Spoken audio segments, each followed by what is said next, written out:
welcome back to my channel. If you guys haven't seen it, the title, I'm gonna be making pizza. So I'm really excited to show you guys how to do it, and it's really simple and easy. And yeah, let's get into it. I'm sorry for my Mexican accent, but yeah, that's the only way I can say it. Pizza. Alright, let's go make it. Alright y'all, so this is what we're gonna be needing to make the pizza. Very simple ingredients. So first of all, we have our bucket we're gonna make it in, and we have a little sifter. To make the dough, we're gonna need 2 cups of flour. We're gonna need 1 teaspoon of salt. We're gonna be needing 1 tablespoon of olive oil, and then we're gonna be using 1 teaspoon of active dry yeast. I love to get this one because this one lasts you a long time instead of the little packages, but you can use that too. And then we're gonna use 1/4 of water, warm water, where we can activate the yeast. And to make it activate even more, we're gonna put some 2 tablespoons of sugar. And to make it, we're gonna need our pizza pan and a pizza cutter, of course. And then we're gonna need our little handy dandy, what is this called? Just to dip it in the oil and put it around the pizza for it to come out shiny and moist. And then we're gonna be using, we're gonna make pepperoni, so we're just gonna make a pepperoni with this one right here, and we're gonna use this as a sauce, the Prego garden chuck. Now you can go ahead and make your sauce if you want to, but honestly there's no difference. So you can just go ahead and make it with this. All power to you if you can make it, but like I said, this is an easy, simple way to make pizza, and I don't taste any difference. It comes out really good. And then we're gonna need some parchment paper. We're gonna cut it out and we're gonna put it around. Yeah, that's all we need. So let's get started. Let's make it.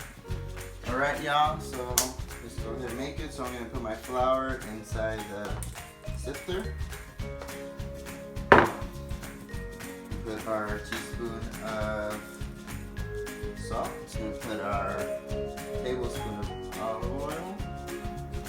All right, so I got my 3/4 of water. And then we're just gonna put our 2 tablespoons of sugar. Alright, and then we're just going to put our 1 teaspoon of yeast. Alright, and then we're going to mix it around. And now we're going to, the trick, we're going to put it in the microwave. And we're gonna do it for 10 seconds, and that's the trick to make it elevate even more.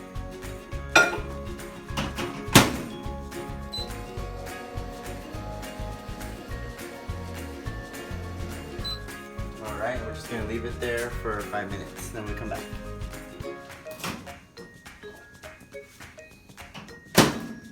Alright, so I got my active dry yeast, and we're just gonna put it in the flour. Alright, so I want to go ahead and put the yeast inside my batter, and I'm just going to go ahead and mix it. Now I'm using a fork because I don't want to get my hands too messy, but you can definitely use the mixer. I couldn't use my KitchenAid, but I didn't want to use it because I don't want to dirty it. Alright, so it's coming together now. I'm just going to go ahead and mix it, and the key to making really good dough is to mix it really well. Make sure you have clean hands. So after this, I just get it like that, and then just go around making sure it's really comes together.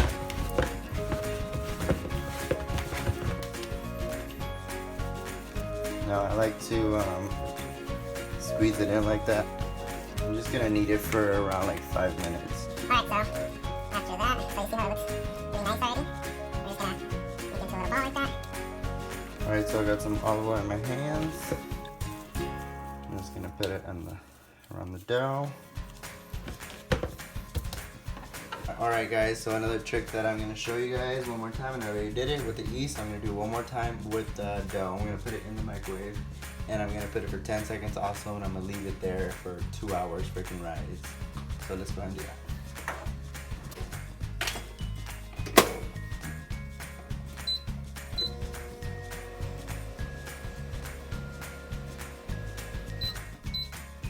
Alright, yeah, 10 seconds. Alright, we're gonna leave it in there for 2 hours and we'll be back. Alright y'all, so I'm just gonna go ahead and make a little circle for the pizza.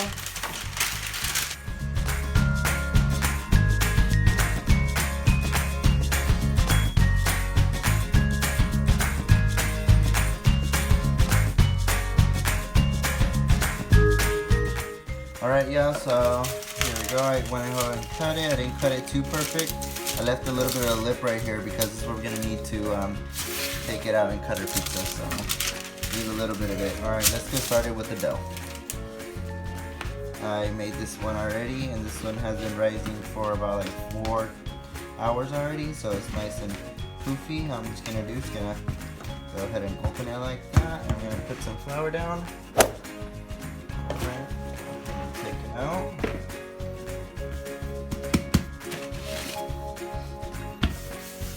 Now we just kind of do it like that with our hands. We're just gonna get 2 fists, put it in our fist, and just gonna move it around like that. You can toss it in the air.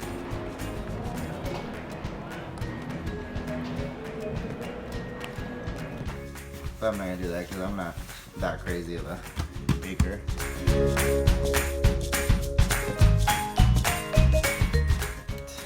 And this is where you can, if you want to make a stuffed crust, this is where you can add your cheese, your mozzarella sticks. You're gonna put them right under here. You're gonna put your mozzarella sticks under here. You're gonna fold them over. You're just gonna go all the way around.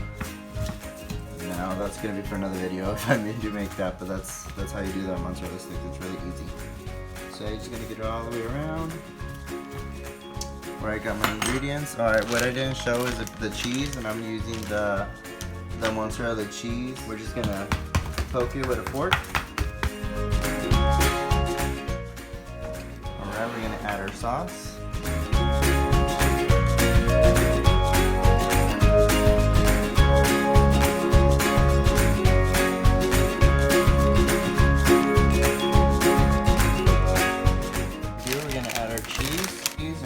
Put it around.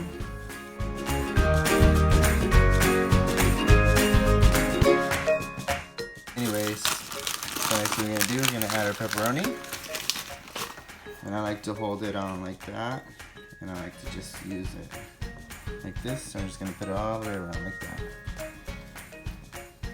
Now I'm gonna put my pepperoni a little bit heavy because I like a lot of pepperoni on my pepperoni pizzas.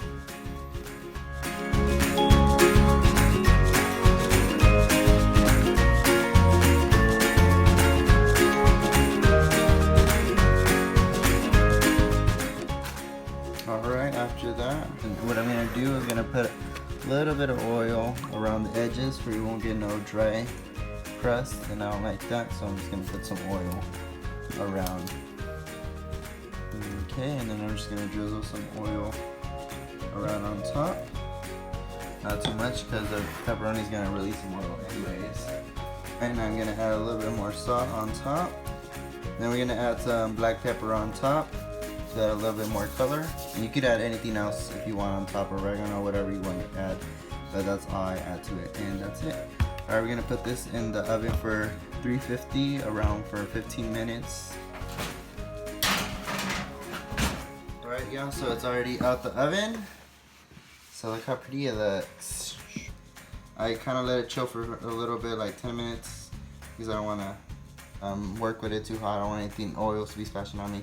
All I'm going to do is going to put a little bit of olive oil around the edge where we can have that shiny. Alright, after that we're going to pull it out, and remember we left that lip there. Ooh, still a little hot. So I'm going to show you how to cut it. I'm going to go put it on the flatter surface.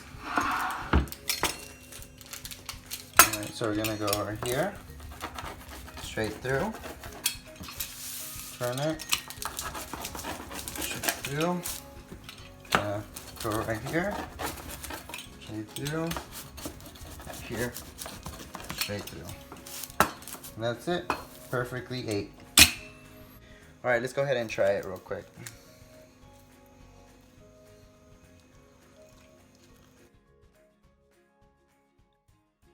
Nacho preparados.